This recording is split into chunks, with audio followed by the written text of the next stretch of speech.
ঠাকুর বলতেন, ছায়া কায়া ঘট ও পট সবই কিন্তু সমান, সবেতেই তার আবির্ভাব হয়। এই প্রসঙ্গে মা একটি ছোট্ট গল্প বলছেন।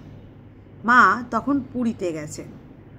প্রথম দিন পুরীতে গিয়েই মা জগন্নাথ দেবের দর্শন করবেন বলে তাড়াতাড়ি একটি ঘিয়ের টিনে ঠেসান দিয়ে ঠাকুরের একটি ছবি রেখে তাড়াতাড়ি পুজো করে বেরিয়ে পড়েছেন। ঘর দোর সব বন্ধ করে গেছেন। মা এসে দেখছেন ঠাকুরের ছবি টিনের নিচে। সবাই এসে তাই দেখলেন।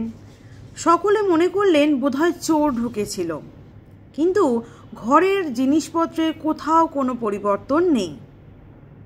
শেষে মা দেখছেন বড় বড় লাল পিঁপড়ে ওই ঘিয়ের টিনটাতে ধরেছে।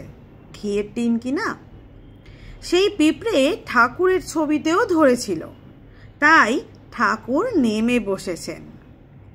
ছবি যে তার ছায়া, ডাকতে ডাকতে ছবিতে তার আবির্ভাব হয়।